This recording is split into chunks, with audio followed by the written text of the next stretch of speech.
over the place. 900 feet up to 1,300 feet? What an asshole. He's coming right at us!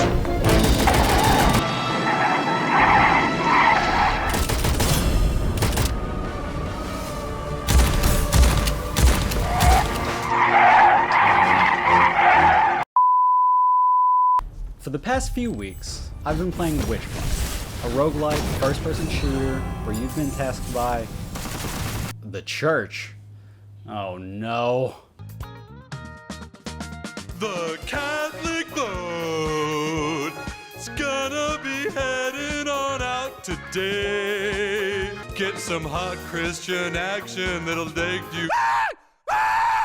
Anyway, the church is at war with the witch, and you've been enlisted to fight on their behalf to cull the witch's army and retrieve a mysterious artifact, hopefully to turn the tide of battle.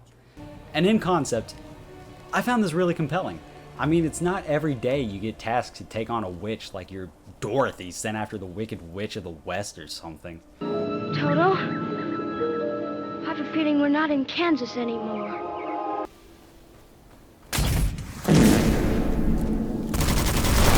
The idea is that just like in any roguelite, you start out just piss weak, and you're going to slowly level up, upgrade your gear, research new gear, and take on the witch's familiars at the end of the levels.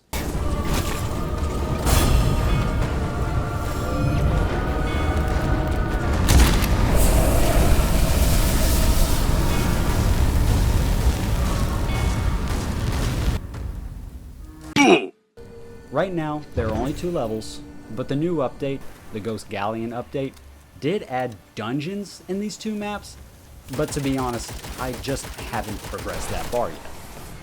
And as far as the levels themselves, I did find them visually distinct and fun to navigate. My biggest critique of the levels isn't with the levels themselves, but the fact that you can't mantle, and it really seems like you should be able to. And I found myself just kind of pressing up against walls and hopping around like I was climbing a hill in a Bethesda game or something. It's an odd design choice. Another design choice that could use some work is the calamity system. These are world events where the witch essentially is kicking you when you're down. Anytime you get hurt or walk into a trap, this little meter starts to fill. And when it fills up, a calamity starts. You'll have to look into the sky to find this tall red spire. You're going to make your way to it and complete whatever objective it gives you. These are often simple, but extremely challenging to do, and none of them more so than the Ghost Galleon that they added in their most recent update. This big, dumb, black pearl pirate boat is going to phase in and out of the world while shooting cannons at you. And the problem really is that you can't get a look at this thing long enough to actually deal enough damage from where it's phasing in and out. It just makes for a frustrating experience. And I found most of the time I just hauled ass to the closest portal to get back to the hub area whenever I triggered any of these calamity events. What I don't have any critiques for is the shooting. Oh my gosh, the shooting. It's so good. And yes, I'm playing with this with a controller. The game plays like Destiny, and I played Destiny on a controller, and it just felt right to do so. The controls are tight, the aim is snappy, all of the guns have excellent sound design, but better than the sound design are the aesthetics. The guns are just so heavy metal. They remind me of the ballista from Doom Eternal, that's how I felt about that weapon too. It was just sick. All of the weapons, they can be upgraded to have bonus abilities. My favorite is this assault rifle that can lock onto 3 and ricochet the rounds between them. At the moment, there aren't many weapons, but the ones that are there all feel unique and are balanced really well. You have a couple of shotguns, some assault rifles, bolt-action rifles, and handguns. There are even a couple of heavy weapons, including a grenade launcher that can really put in work. You also got spells to use, heavy and light spells, and these are going to work as both offensive and defensive tools. You've got this spell that casts fireballs to burn enemies, and this one was always my go-to whenever loading it. You've also got a heavy spell that casts a giant bell that can be shot periodically to send out a ring that stuns enemies for a brief period. Not all of these spells are created equally. The spell that casts a giant cross looks cool, but I found it to be almost completely useless. There's another spell that creates a weak point for you to target, but the weak points on enemies are already very easy to target, so I was just finding myself wishing I brought something else with me. You know, like the fireball one. So what are you shooting and spelling at? A whole slew of enemies, honestly.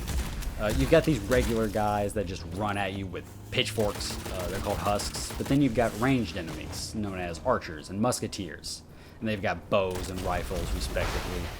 You've got these armored boys that can kill you from across the map with their freaking cannons.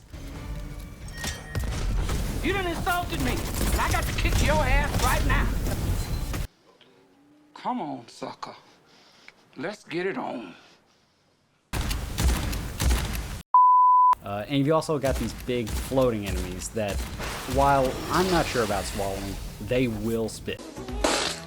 In the update, they added these smaller guys too. They kind of look like little tumbleweeds? I don't know, look at them.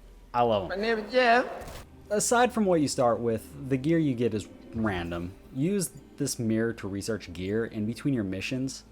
While you can choose the type of item you research, you can't choose what you specifically get.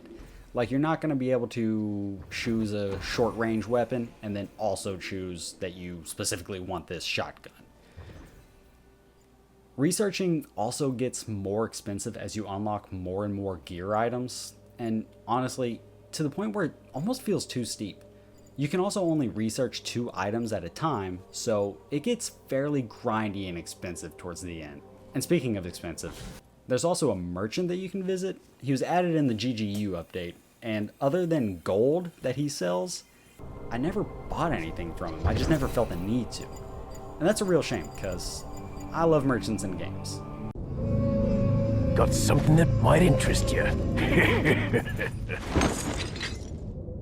So that's a fairly brief review of Witchfire as it is. I think it's really good, and I applaud the devs for constantly updating and tweaking the game according to community feedback. They also post a very transparent blog, and I just feel we don't see a lot of that. I don't play a lot of early access games, but I really enjoy this one, and honestly, I can't wait to see what else they have in store.